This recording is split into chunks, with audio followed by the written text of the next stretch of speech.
Hello everybody, welcome to another episode of Roleplay Chat. I'm Matt, the game master who can't stop talking about role-playing games. And welcome to Roleplay Chat's premiere System Spotlight episode.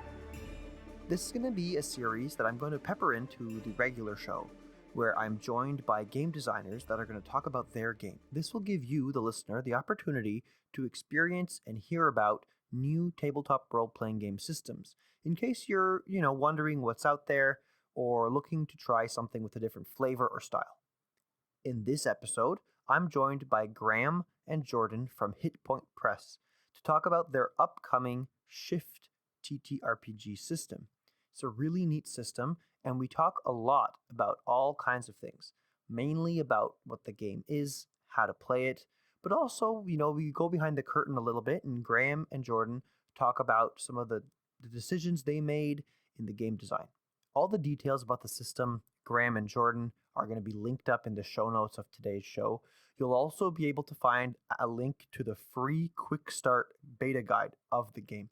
So if you don't want to wait and you just want to get going, you'll be able to do that by going to find the quick start guide and reading through it. It's a really good resource, and the system is a fun one.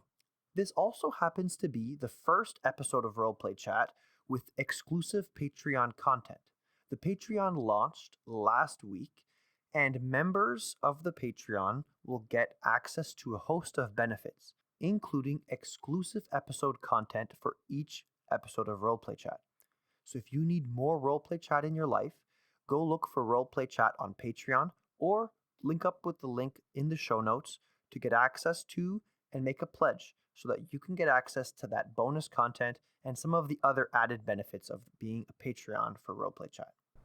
Speaking of Patreon, I wanted to shout out Roleplay Chat's first Patreon subscriber. Big shout out to Domil's Wondrous Works. Thanks, Domil, for your support. It means the world. And for those of you who like battle maps and playing on virtual tabletops, Domil's Wondrous Works makes fantastic battle maps that you can purchase for your game. With those two announcements said and done, let's move on to the first System Spotlight episode of Roleplay Chat.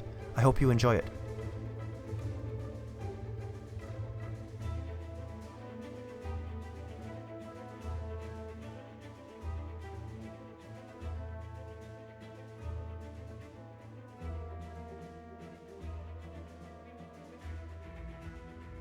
Hello, everybody, and welcome to another episode of Roleplay Chat. I'm Matt, a game master who cannot stop talking about role-playing games. And today, you have the honor of listening to the first ever System Spotlight episode of Roleplay Chat. This is going to be an episode where I'm joined by wonderful game designers who talk to us about their game and tell us why we should be playing it. Because certainly today we should be playing some Shift RPG. But before we get into that, let me please introduce the two people who are here to talk to us today. I'm humbled to be joined today by two local legends in the tabletop RPG space. They both work for Hit Point Press as writers and game designers, among many other things. They have all kinds of hats over there, I'm sure, and in their personal hobbies and endeavors.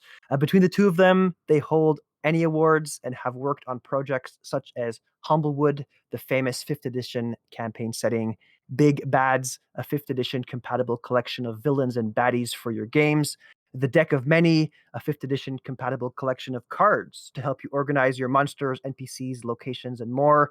And of course, they are the designers and writers for Shift RPG, a new simple, fast, and creative tabletop RPG system. Please join me in welcoming Graeme Fotheringham and Jordan Richer to Roleplay Chat. Graeme, Jordan, welcome. Hi. Hey, Matt. Thanks for having us. Man, that Much was appreciated. That was an opening. The local legends is making me sweat a little here. But, Well, I like to think that folks who have Ennies behind them and they hit them on accident can't do anything these old other things, than... yeah. That's more of a visual gag, but I know it makes for beautiful podcast content, doesn't it? And Graeme, how about yourself? Hello, welcome to the show. Hi. I'm so happy to be here to talk about games. It's gonna be fun. It's gonna be a good time. It's gonna be a great time. So before we do the usual rigmarole for Roleplay Chat, why don't the two of you say hello, let people know where they can find you on socials, and also let them know your current favorite system outside of Shift RPG, because I'm sure that's your answer. So another system that you're playing recently or something that you're excited about, and then we'll go to the lightning round. Sure. Who wants to go first? You want to go first, Jordan? Yeah, all He right. says, volunteering his friend. Yeah, no, of course. I'll take the heat off you there, Graeme. So my name is Jordan Richet, as Matt very successfully said, and I work at Hit Point Press as the head of content, the head of the content department. So I kind of like, in some ways, although it is a massive team effort, I help guide the ship of what new things are being made and how they're being made and things. And in my spare time, it's a lot of board games and a lot of Lego, as we were talking about before. That's my Zen garden. Is a nice Lego set. Build that. You asked about systems, and I am a fan of many. So I'll give you two answers. Probably my favorite game of all time, as Graeme knows, is the game Heart from Rowan Rook and Deckard. And that system, the Resistance system, is a big inspiration on me. And I highly recommend, if you like body horror and strangeness galore, and a really interesting take on how characters take quote unquote damage, then you want to take a look at the Resistance system and the Fallout mechanic. But as far as games I'm excited to get to the table, Apocalypse, my copy of Apocalypse Keys by Ray Najati has just come in, and that's sort of the Hellboy RPG that we deserved, as opposed to sort of the ones that we've gotten recently. No slag on, the GURPS Hellboy and the 5th edition Hellboy. There's actually a lot of great ideas in the 5th edition Hellboy book, and I have those as well. But yeah, I don't want to go too much on it. It's Powered by the Apocalypse game, but I'm not a big fan of Powered by the Apocalypse generally, the way they've adapted the system to that type of, you're all playing doomed monsters who are trying to save the world before they become the villains.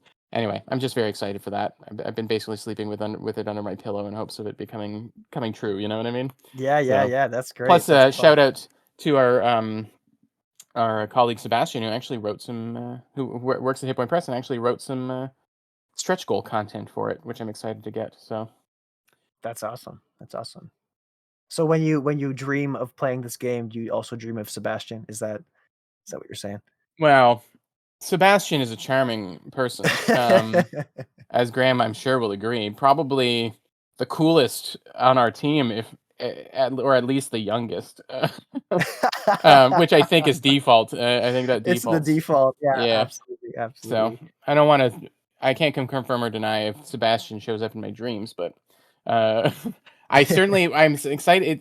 I read it and I said, this is a game I got to talk to Sebastian about, because I knew that, and I didn't know that they had done anything for the Kickstarter. So it was so funny. I was like, Sebastian, I got to tell you about this awesome game I got. And they were like, yeah, I wrote for it. I was like, oh, okay, well, that makes There you perfect go. sense then. Yeah. Cool. Very Anyway, cool. yeah. How about yourself, Graeme? Tell us a little bit about you and a favorite game.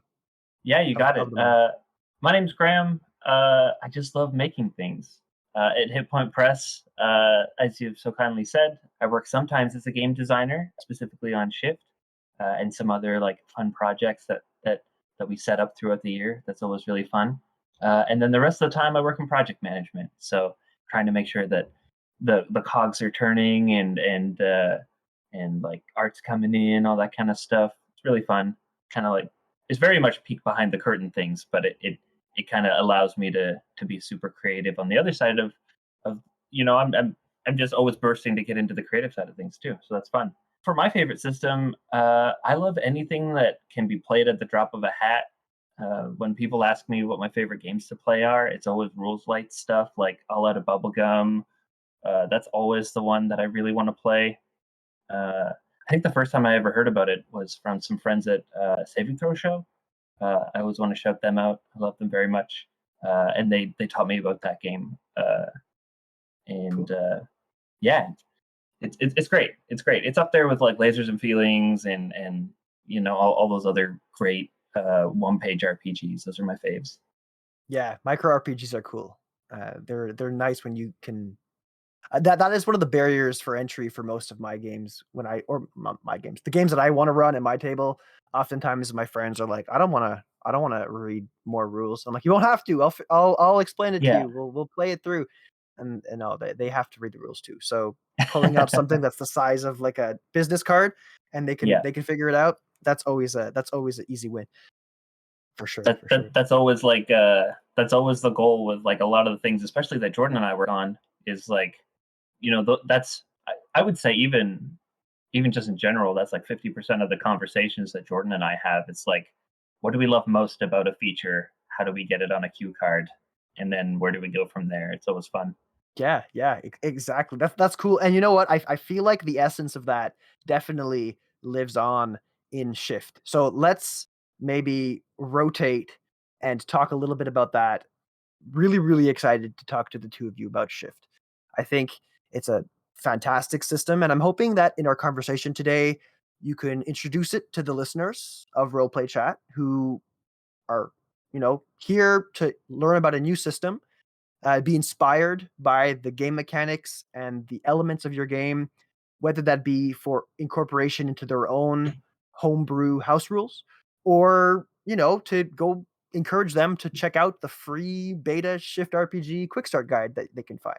So I'll throw it over to you guys. We'll start with a very easy, high level description of what is Shift RPG. Can you tell us a little bit about what this is? Absolutely. So what is Shift? Shift is, I would say, a narrative focused RPG.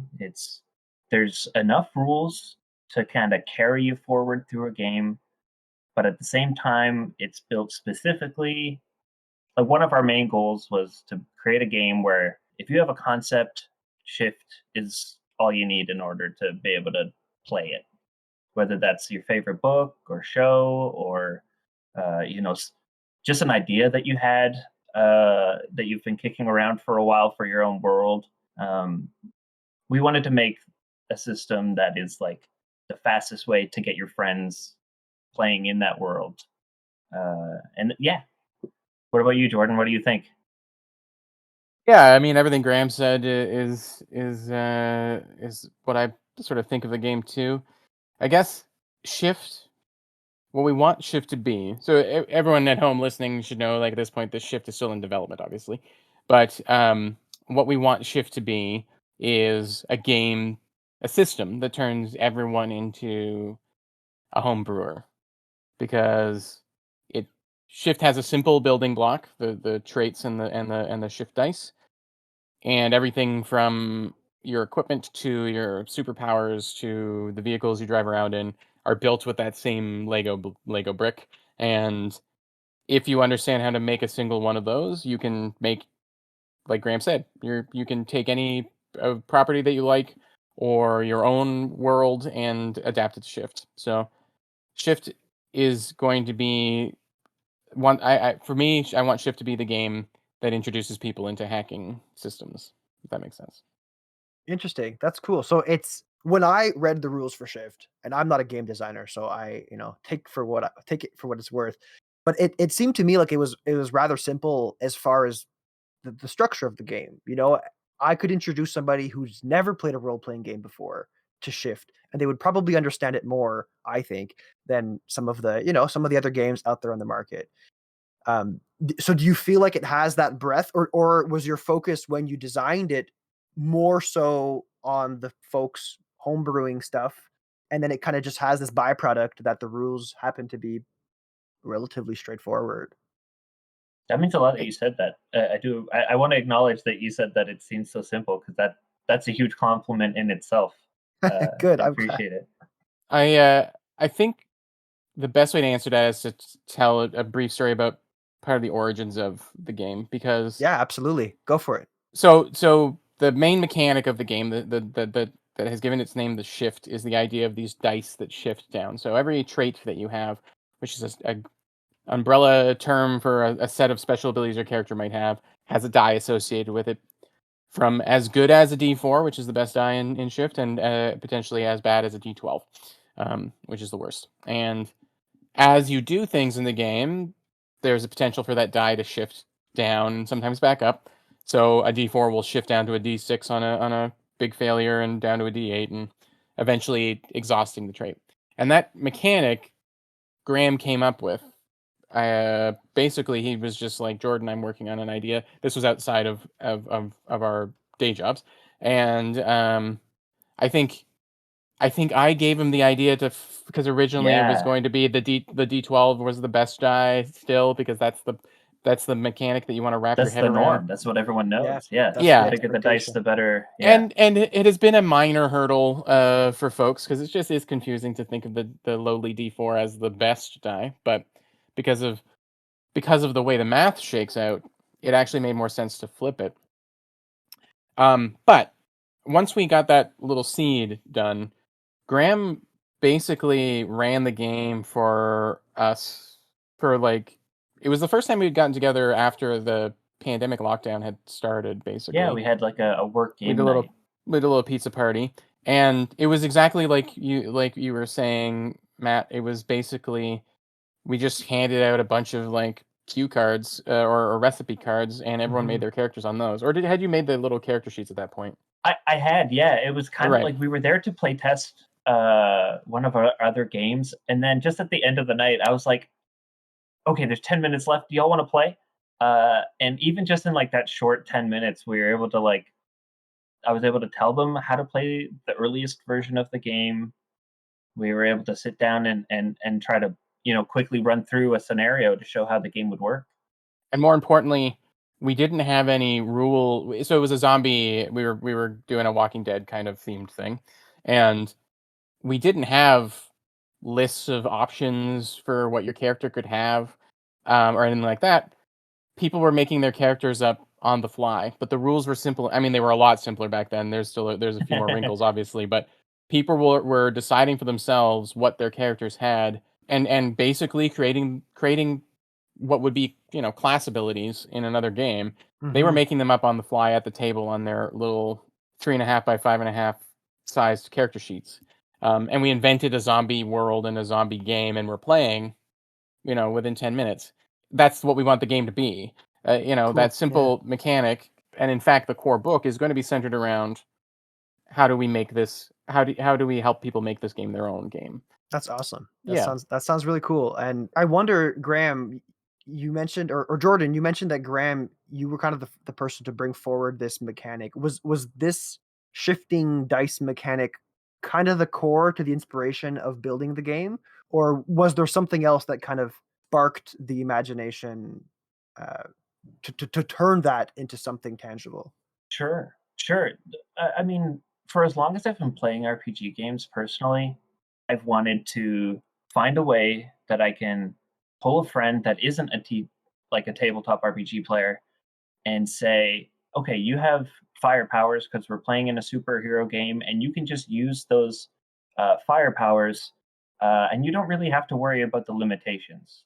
Like you can just do what you think would happen in a video game or a movie. Like you're a smart person, you know how that works. You know what you can do with fire powers and what you can't do.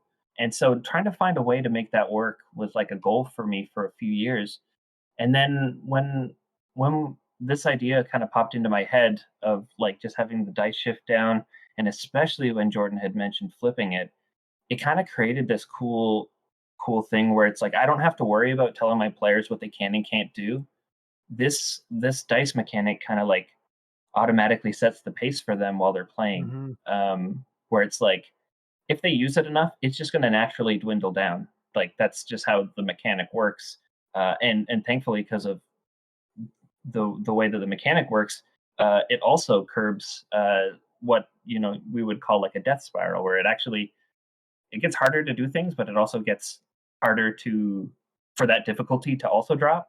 And so just really like naturally having Jordan there always to kind of like bounce some ideas off of and just get the best feedback ever has been has resulted in every great milestone we've had in this game, whether that's the keywords or the drawbacks or like literally anything. It's always been just like Jordan and I chatting for a quick 30 minutes after doing like a million other things and then dedicating time to this. And it's my favorite it's the best. Everyone should brainstorm with Jordan. It's great. Oh, thank you, Graeme. The feeling is mutual, and yeah, when we're able to carve out 20 minutes or something to actually, things are very busy with other projects at work right now, and Shift was originally something we were working on in our own free time, and then when it became official work, balancing how much time we actually get to work on it is a bit tough, but yeah, it is great to have this brand new thing to kind of put together. It's pretty great.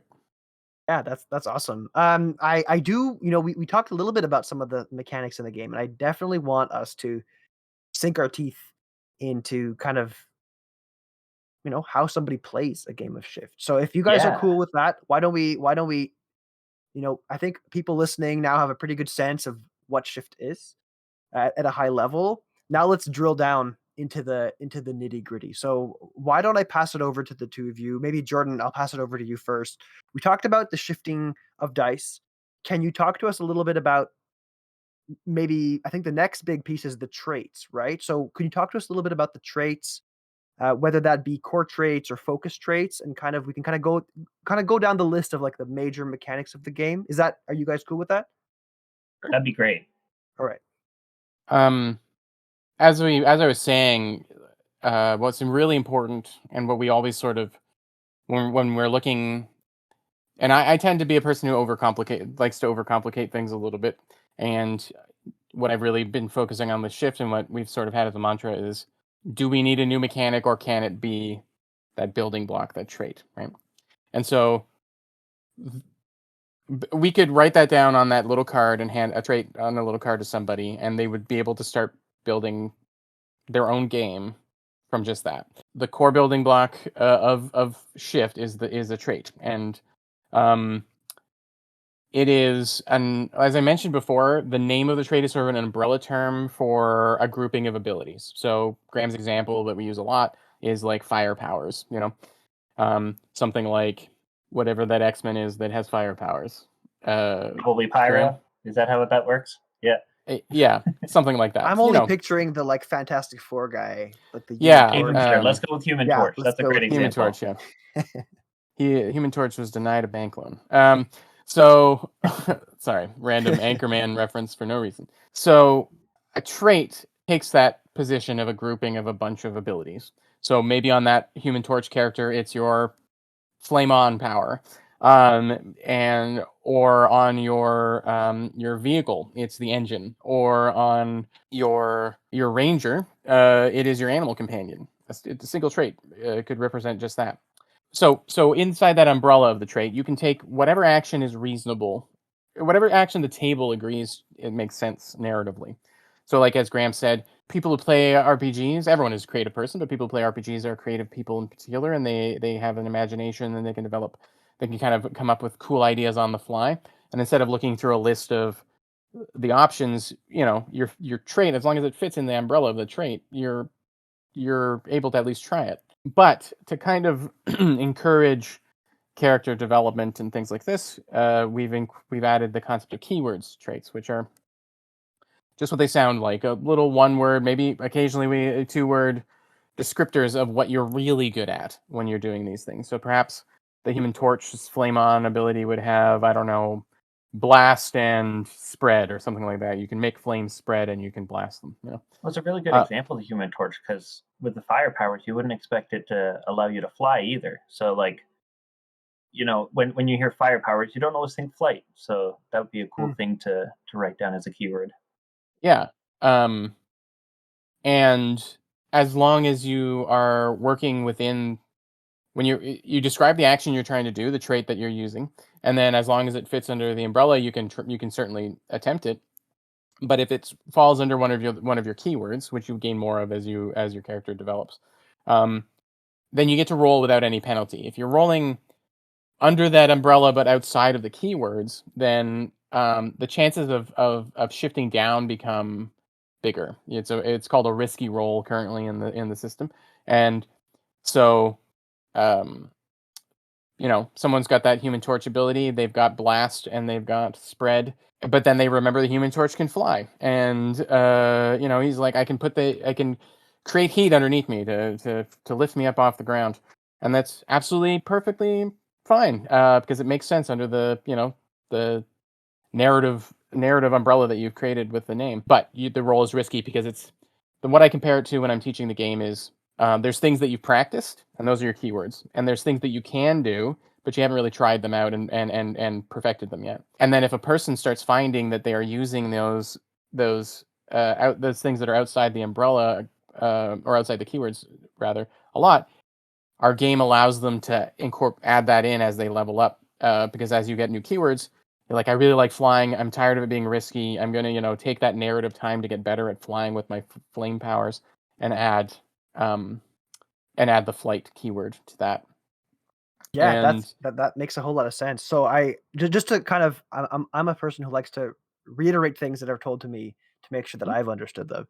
So if you're okay with it, Jordan, when we're playing Shift, we're picking a character, we're giving that character a collection of traits that will have keywords associated to them that identify the things that they do well. And then hopefully when I come across a challenge or some kind of obstacle that my game master is putting in front of me, I'm gonna roll my shift dice to overcome that thing. If I fail my shift die roll, my shift die is becoming bigger and therefore worse, quote unquote worse. mhm, Um, we and call it like you're saying, shifting there's down and shifting up. It shifts shifting down and down. shifting Yeah. up. Yeah, exactly. All right, cool. So does that? I think that covers a character in the basic sense. One thing that I really liked when I was reading the rules, I mean, there's a lot of things that I really liked, but I did like the pack trait. That's something that came up, and I saw that, and I'm like, "Ugh, I love and hate inventory management in all games all the time so much. It's like a love hate relationship. Um, and so I wanted to give you guys the opportunity to talk a little bit about the pack trait because it's also a trait like the other things, right? You're rolling your shift dice, but it has a variety of utilities that I thought were quite interesting. So maybe Graeme, I'll pitch this one over to you. Can you explain to the audience now that they understand what traits are, what a pack trait is, and how you how you can use it in a game of Shift? Yeah, absolutely. This was one of the things that Jordan came up with Oh well, then during the maybe. development, which is really great. I almost feel a little weird talking about it. This has very much been his baby. Yeah, well, I mean, you guys can Yeah, both talk about it together. I'll talk about what I love about it because it is, like you said, it's great. Graham, do So you want me to quickly explain what it is, and then you yeah, can go ahead. That'd be expand on it, great. just so that the pack trait. I Graham and I are split on our interests in managing equipment. Graham likes having big lists and all this kind of stuff, and I admit there's an appeal to it, for sure. But having played games like Blades in the Dark, where the idea that you don't need to worry about what you have until you need it, just really appealed to me. Mhm. And That's sort of the idea behind the pack trait. It's probably going to be tweaked by the time the final version is out, I'm pretty sure. But basically, in the quick start, it's a trait, just like any other, that has a die associated with it, and then a name that is an umbrella category of equipment, basic kind of equipment that you have. So you can think of the pack purchases from 5th edition D&D, like an explorer's pack or a diplomat's pack or whatever. But instead of it being a specific set of things, it's that umbrella. We provide some examples in the quick start, but your diplomat's pack is not set to a specific 5 things. It works like any other trait. If you can explain within the narrative and within reason that you have a stick of dynamite in your diplomat's pack, then and the GM and the table is cool with it, then you pull dynamite out, as long as it made sense for you to have it. And then, for the purposes of that action, that the pack trait becomes the dynamite for that. So whether you are so if you have that thieves pack, whether you are stabbing someone with a simple dagger that you pulled from your boot, or whether you're picking a lock, you're rolling your pack trait to determine whether or not you succeeded. And as it shifts down, it's like resources running low, blades getting blunted, more blunt, ammunition running out, that kind of thing. And for me, you know, it just means players are they have it. They're not limited to to what they wrote down at the beginning of the session. And it prevents that like analysis paralysis of like, oh, I better make sure I buy all these things at the shop before Yeah. because who knows, maybe it's going to rain, and if I didn't bring an umbrella, my hair is going to get wet, and then I'm Exactly. going to fail the diplomacy roll Yeah. after whatever. You fill your pack with rope and you don't have to climb anything and you're like, why am I hauling all this rope around? It's like when you bring an umbrella out and it doesn't rain, you feel Yeah, like a ding dong. So that's the basic Absolutely. idea of it. Yeah. So Graham, you wanted to expound on that? Well, yeah, it's just like in the beginning, it's gone through like a bunch of different names, whether that's like the supply die that, you know, initially it also kind of functioned as your, maybe the people who were operating your cargo ship while you were, off doing other things. It kind of just provided this additional other die that could shift down, that could represent things while you were off doing something else. And so now this current iteration, Jordan has managed to didn't even have to twist my arm on inventory systems. It's just a much more elegant way of treating inventory for shift, and it really allows the players to be able to focus on, like we said, those fun powers that you know allow you to do the amazing things that your character might be known for. It's super exciting. yeah. I also, I mean, to me, the interesting part about the pack trait is that yeah, you've got this ability to use it in kind of like a forward thinking way or backward thinking. Like you don't have to think about it until you need it. Hmm. That's really practical. But one thing that I wanted to maybe get into a little bit too is the way that you incorporated it into resting, or the way that you Mm. incorporated it into like equipment, like creating items. I thought that was really, really fascinating. So, of course, you two are the ones that wrote this, so interject and stop me if I'm saying something wrong, but the piece that I found super neat that I'm gonna start doing in my games, whether they're shift games or not, is finding a way to make someone's inventory go down if they're in a risky situation and they wanna sleep. I think it's a really elegant way, so for people listening, effectively, the pack trait in this iteration that I've read, when people are resting, if they're in a place that it's not in town, they're out on their adventure, out in deep space or whatever, they're shifting down. They're taking a risk by shifting their pack trait down just to rest, just to see the next day. And I thought that was a really interesting price to pay for being out and about and doing your adventure. So I kind of wanted to hear from the two of you. Why did you incorporate that into the game? Was that Graham? Was that part of your inventory management coming in to say, "Hey, we gotta track something else," or where did that come from? I think it's definitely like I said, and maybe the listeners can kind of hear this, is that Jordan is more focused on like the rules in some areas, whereas I'm more the fluffy person. But for some reason, there are some random sections of the game where that is completely flipped. Where it's like I love having inventory that tell.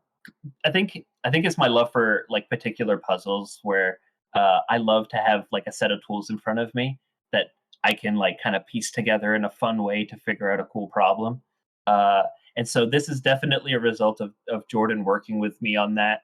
But we also just wanted to have a really fun way. And so, like you mentioned, um, it kind of ties in with our rest mechanics because we want one of the things with shift is that we want people to play in these scenarios, and I think, correct me if I'm wrong, Jordan, but the phrase is always like you stole it, is like we want the people playing these characters to like kind of get in there and play hard and do some cool stuff, and then you can rest at the end of the day.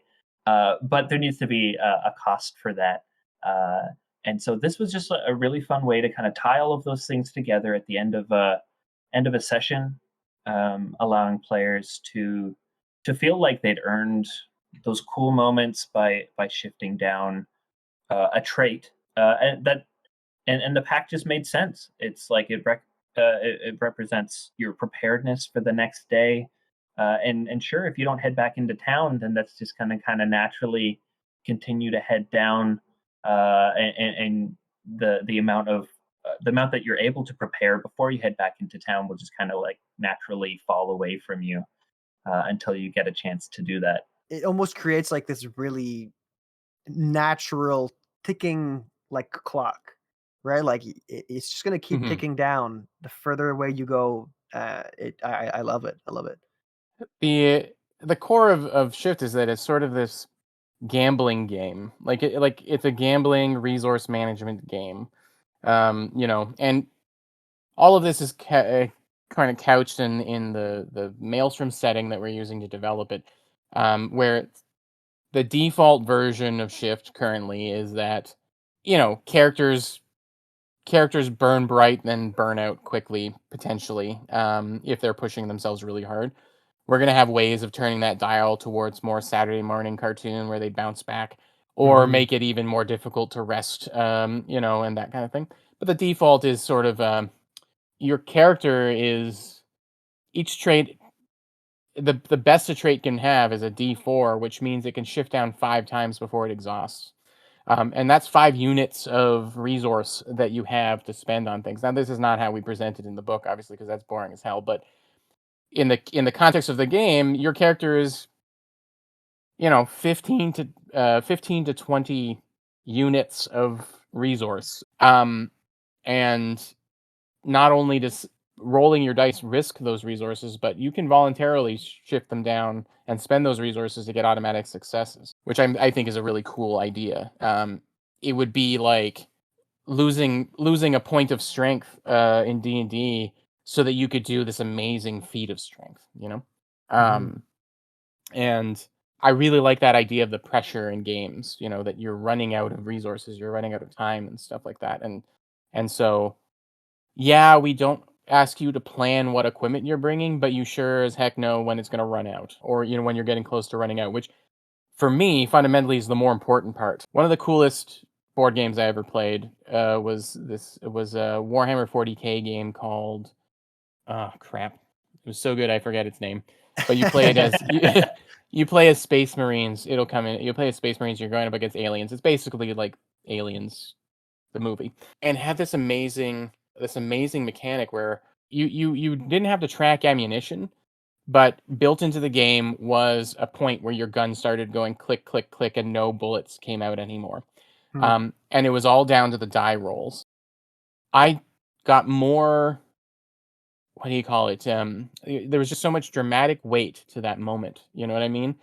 Because that moment. Everyone knows that moment Yeah, when it's when gonna they're happen. watching.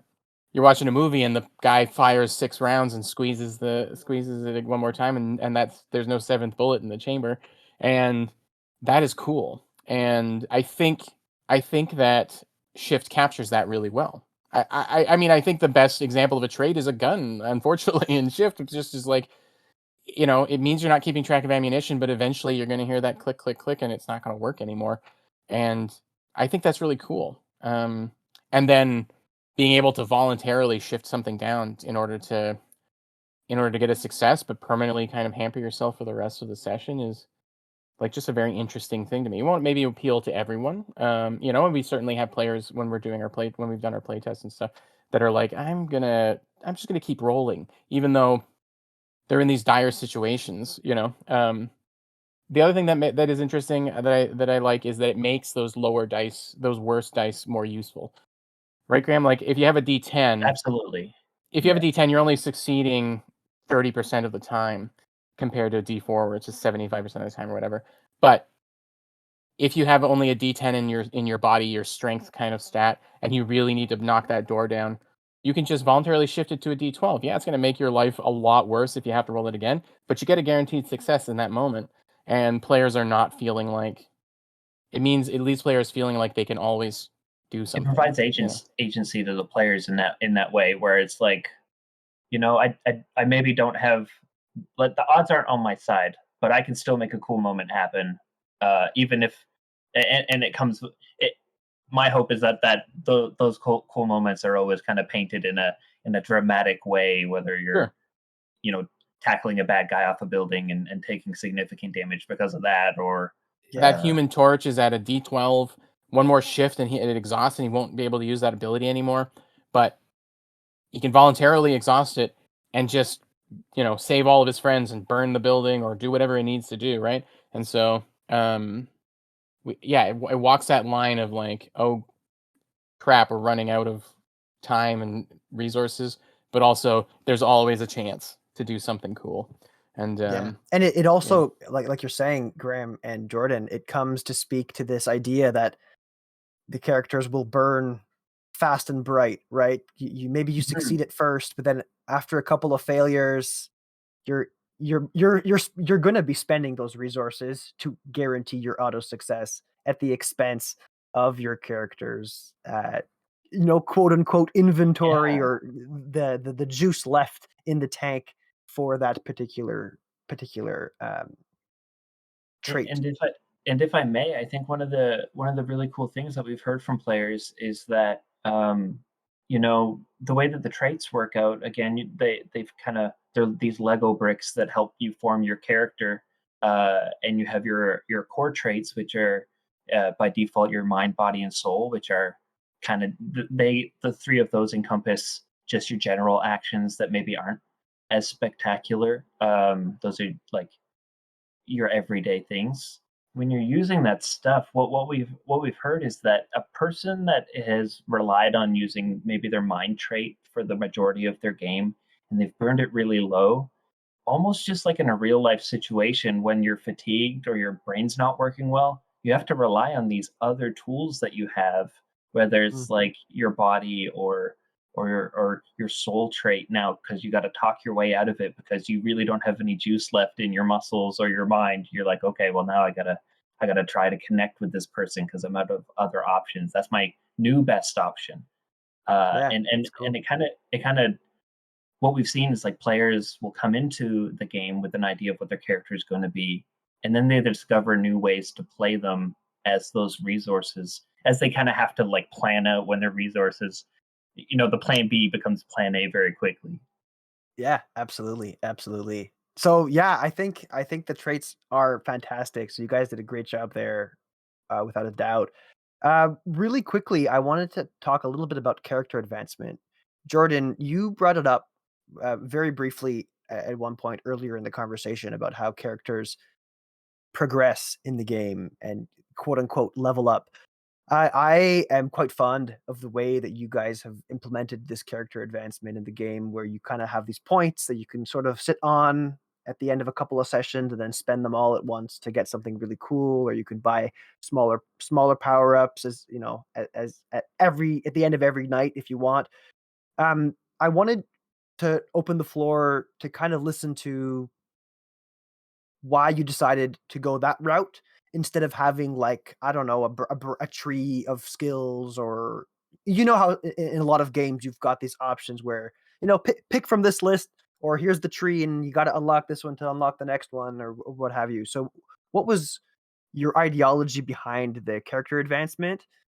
And I'm just going to throw in there, I really like how a lot of the things that you need to do to advance your character are like kind of bad things. Like, you have to exhaust dice, or you kind of have to fail at stuff to be able to level up your character. So that was kind of cool as an aside. But yeah, what was your thinking behind that? When we started developing Shift, um, we really wanted to make sure that we created a system that had some longevity to it. As you can imagine, like as we've talked about, in a lot of these scenarios, you have a game that is almost like the perfect one-shot game, in my opinion. But that's not what we wanted it to be. As we mentioned, we love having longer games, and we wanted to find ways to really kind of flesh it out.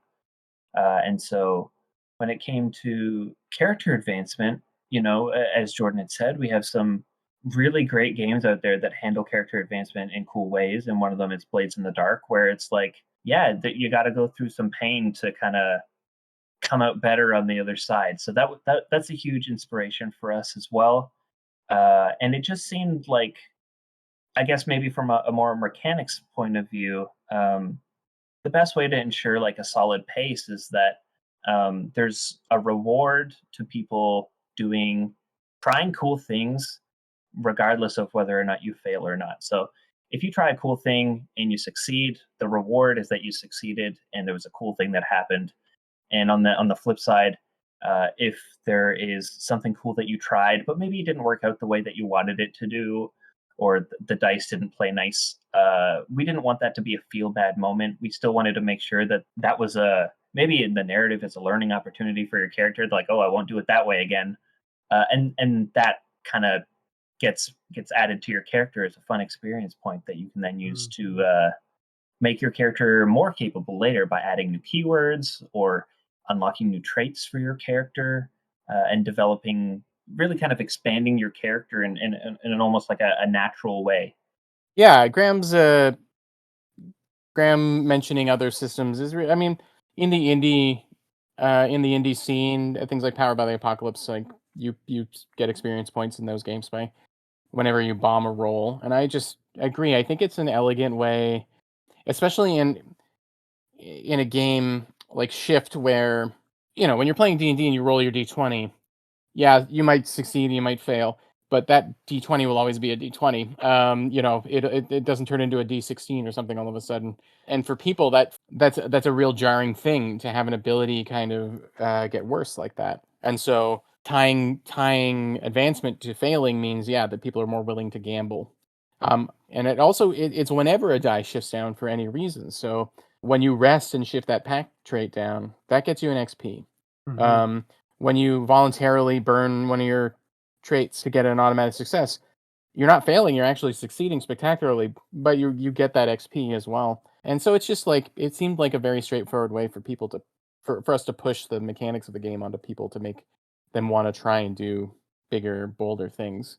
And then as far as like what you can do with those character points, I think they're called right now. You can upgrade new traits with a new keyword, or purchase a whole new trait. I believe in simplicity, despite liking a lot of crunch in my games, and I don't want a character sheet to be overwhelming. I would rather you be attached to a handful of really cool things, as opposed to trying to understand 20 levels of rogue skills and how they all interact with each other. And so even in a campaign, we don't foresee a character sheet getting more than 6 focus traits or something over the game. We really want you to care about those things. To go back to the pack trait, just as an example, the pack trait gets the boring adventuring equipment out of the way, and so that when you find a magic item, or you find a cool thing the GM wants to be important, it's not another thing in your pack. It becomes a trait of its own. You find a magic item, you find something on the in the dungeon, a magic sword, it's going to be a magic sword trait with keywords that tell you what it does, and that's going to matter because it has different weight on your character sheet than, oh, I'll just throw it into my pack. And then you can level that up. That magic sword you found, you can level that up because now it's a trait on your sheet, works like everything else. And so you can add more runes and add a new keyword or whatever it is that you want to do. Remove drawbacks, or increase its max dice. There's all kinds of different ways that you can have a lot of fun with it. Yeah. And Very so, yeah, that was the core. That was what that was at the heart of. We wanted to keep it very simple, and really have it be about player creativity, because making a whole new trait from scratch is just like, that's unthinkable in a lot of games, to come up with a whole new ability and make sure it's balanced and stuff like that. But the game is self-balancing to a degree with the shifting dice, and what has been cool to see in a couple of the campaign games that I've run is that things ideas that they've had for their character after playing a few sessions become traits that they add, that they buy with their experiencer points. And that is cool to see. That is so cool that our system does that so simply. That a player can say, I'm going to invent a new ability on the fly for myself right now. Is like, that's really Yeah, neat. that is cool because it really allows people to jump in, play a character, and experience the character for who they are, and add something to it if they feel like you grow into that character. Yeah, absolutely, that's really We cool. didn't mention it at the very, very beginning, but one thing that we found is the most important thing coming to a Shift game is concept. Whether that's you as the GM coming to the game with a concept for the world you want to involve your players in, or if that's you as a player coming to the table with a concept of what it is that you want to be in this game, is going to teach you and the rest of the people at the table everything that you need to know. And the hope is that Shift will give players the freedom to really put that on the page. That's absolutely. what we hope. And maybe, Graeme, we can dig into that a little bit more after, when we get into our extra Patreon content for preparation, and kind of talk a little bit about how you guys think folks should prepare for Shift games. But subscribe to the Patreon, folks. That's where all the juicy stuff is, you know. Yeah. So. Oh yeah. It's where all the juicy pears. Go get the juicy pears. So cool. I think we covered a lot of the, the more mechanic based stuff of Shift. I'm sure we could talk about it all night long, but we're gonna maybe move on now to talk a little bit about just like sitting down and playing. So I wanted to open the floor and ask the two of you if there's anything, and maybe this is a pretty straightforward and easy question, but what do people need to play a game of Shift? If people listening right now are like, hey, this sounds cool, I want to give it a try, what do they need to play? What kind of stuff do they need to get together? Sure. Great question. So I think one of the first things that would be helpful for you if you wanted to play is, head over to the website and pick up the quick start. It's free. You can, find links to that on our Twitter at Shift RPG, or you can go right onto the Hit Point Press website and you can find a copy of it there. Like we said, it's completely free. It's got everything that you need in there. If you already have that, though, it's as easy as finding your favorite dice roller, whether that's digitally or with your favorite dice. You need from a D4 to a D12, that range in there, and some buddies. That's kind of it. At its most bare bones. That's all you need. Cool. How long does a game of Shift normally? I mean, obviously it can be however long you want it to be, but is there? You mentioned earlier that you played a game in 10 minutes. Is it intended to be very very short? An hour session, or can it be longer? Is there like an ideal ideal time frame to play a game of Shift? I think if you were playing the adventure in the quick start, the Curse of the Albatross, which takes place in the doomed Maelstrom setting, those clock in from 2.5 to 3 hours, and that's fair. We're basing that around a standard, Yeah. standard kind of one-shot adventure. Yeah, I don't know, Graeme. I don't think we'd have any specific kind of time frame in mind. No, and all that gets tossed out the window in every RPG you play, right? It's like it'll tell you how long you're supposed to play for, and then it'll always be like 2 hours after that because everyone's having such a good time. If the question leans more towards how much time you need to get going, then it's 10, 15 minutes, half an hour tops for everyone to kind of create characters. So to kind of paint a picture for folks, when we do run our play tests and we invite folks in to test out the game with us, we make it a point not to tell them how to play the game beforehand. We schedule the sessions for 3 hours, and we wrap up teaching people how to play and creating the characters in the first 30 minutes. That includes like introductions and getting to know people, because a lot of the time we've never met the people that we're playing with. And we can get all of that out of the way in the first 30 minutes, and then we have 2.5 hours left to play. And it does feel a little tight at the 2.5 hour mark, trying to fit in the full adventure that we have in the Albatross. But people seem to have a really great time. I think like maybe 3 hours is the sweet spot for playing a game. Cool. And you talked about this adventure, the Albatross. Was it the two of you who wrote that as well? And can you give us a synopsis of what people can, sink their teeth in to if they wanted to run an adventure that's already been written? Curse the Albatross, absolutely. There's like my favorite story behind the whole world of Maelstrom, but Jordan knows it well enough by now that he can tell it. Well, I guess I don't want to spoil anything. Yeah, without spoiling it, just give us the core of the setting of Maelstrom. Like, Graeme and I, one of our first bonding when he first started working at Hit Point Press was he invited me over to watch a movie, and that movie we watched was The Lighthouse, which admittedly is a strange movie for a group watch. Even though I left loving it. I guess I think it'd be weirder to sit and watch The Lighthouse by yourself, actually. So definitely watch it with somebody else. But we discovered our mutual love of just weird, nautical nautical horror. horror stories. And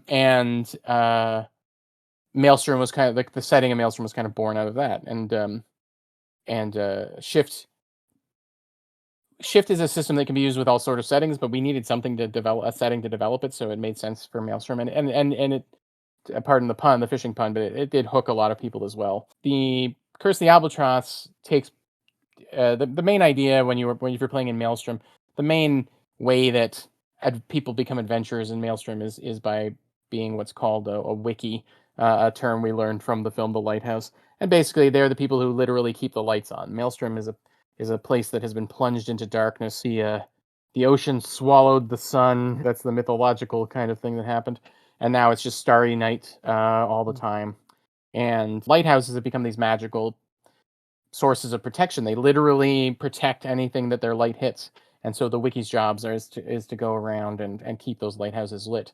And the premise of the Albatross is that you are a group of these wikis, and a lighthouse that has just been refueled a few days earlier has suddenly gone out again, and you have to go and figure out why. And it's got exactly. It's got all the stuff that we wanted to have in the Maelstrom setting sort of in there. There's some pretty creepy things that happen, some cool monsters, and an ending that has because the Shift system is so open, it has it's been solved in a million different ways. And yeah, I hope that's the basic idea of it. It's all isolated on one little island where the lighthouse has gone out. And it's a lot of fun, and it's fully illustrated and everything too. You get to see what all the monsters look like and stuff. It's a beautiful booklet already, and Yeah, awesome. So then, there you go. I have no excuse then, is what you're saying, right, Jordan? You're like, Matt, you have no excuse not to run this game. It's right there. I would love to hear what your thoughts are on it, Matt. Absolutely. Cool. But now we're back to the rest of the listeners, the regular episode.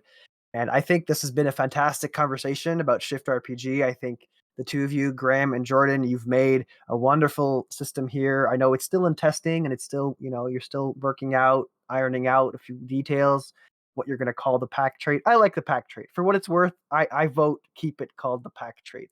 But but I don't have any skin in the game, so you guys could call it whatever you want.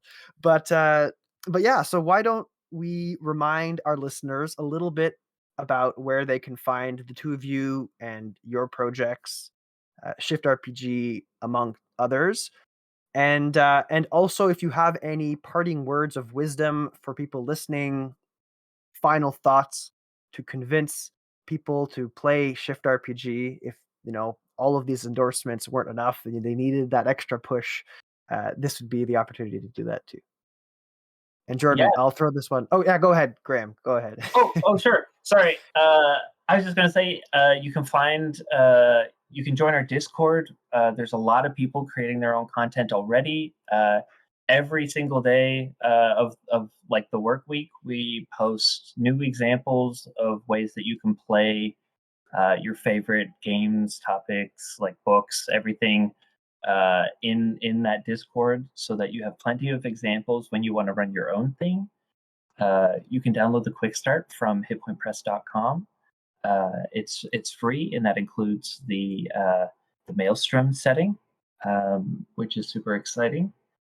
I should say specifically that the adventure for Maelstrom is on there, and yeah, our Twitter handle, which we post most commonly on, is at Shift RPG, and you can reach us there anytime.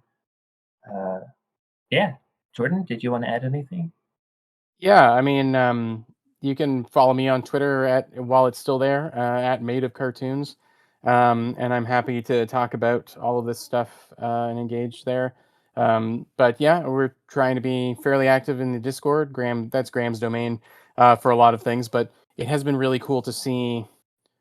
We haven't released any like guidance beyond what a trait is to people, but there are people posting whole shift settings, fully illustrated and everything in the Discord already. Yeah, it just as a testament to sort of how simple it is to build for. So it's just cool. The Discord is really growing. So I really do think if you're really interested in this and learning more, I think that's a good place to start. And as far as Hit Point Press goes, go check out our website. Obviously, there's a ton of cool stuff there. Our focus has obviously been on a lot of D&D stuff, but our animated tarot deck has been. It's one of the most beautiful products that we've ever made. I didn't even have a finger in it. I just watched it kind of get made, and I'm just so proud of everybody who's on it. And it's that is a useful tool. It comes with a whole book on tarot, but also how to use it to create characters and stuff like that. And it applies to all settings. It has a D&D kind of context to it, but there's no there's no reason you couldn't use it in your other games. So I gotta talk about that because it just was beautiful. But yeah, we do a lot of fun stuff, and Graeme is putting out a lot of polls for what in the Discord, especially for what people are interested in seeing for Shift. And so you're really going to be able to be involved. It's going to be a very community guided thing. So please, that's the big thing, is check out the Discord and the eventual Kickstarter when we manage to get that going. So. Awesome. Yeah. Well, thanks to the two of you. This has been a fantastic conversation. And I think, yeah, like you've been mentioning, all of this good stuff is going to be linked up not down below. I say that every time as if I'm on YouTube. It's not down below, but it's in the show notes. So, click that see more. I'll have Graeme and Jordan's social handles there, the Hit Point Press handle there, the Shift handle, and links to go to the Discord and to get the quick start guide. So please go check that out. You have no reason not to. It's free and it's fun. So do that, please. Now stop the show. Go do it. And now that you're back from doing that, I wanted to remind folks that you can always contact me. That's at roll_play_chat on all socials. I'm going to stay on Twitter for as long as that ship is floating. But if you wanted to find me on Instagram, you can, or on Mastodon. I'm having a lot of fun on Mastodon. I feel like it's a much more chill vibe. You just kind of post stuff. People answer when they want. You answer back. It's not as intense. There's no algorithm to keep you hostage. And yeah, so if you wanted to do that, you can find me there. Or if you don't want to be restricted by any character limits, shoot me an email. It's contact@roleplaychat@gmail.com. Friendly reminder to also rate the show, share the show with your friends, and go check out the Patreon if you haven't already, to listen to the awesome advice that Graeme and Jordan gave me and the other Patreons on how to plan Shift games and just plan your own games. So with that, thank you, Jordan. Thank you, Graeme. It's been a pleasure. This has been so much fun. Thank you, Matt. Yeah. I already can't wait to come back and talk about other stuff. Yeah, thanks for having us. It was really cool to be able to dig down on Shift a little bit with somebody, so that was great. Yeah. We'll have to touch base after I've run your Albatross adventure. And please do. We gotta play together. That's what I'm down. Let's do it. Yeah. I'm down. We can go. The next power outage, we'll buy candlelight. Yeah, that's the way to do it.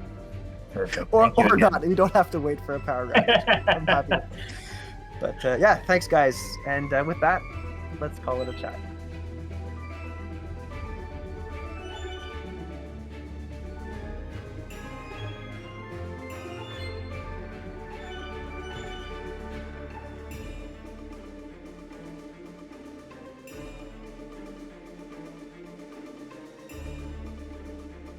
And as always, I'd like to thank Alex and Chase over at PocketBard for allowing me to use this music for intro and outro in today's episode of Roleplay Chat.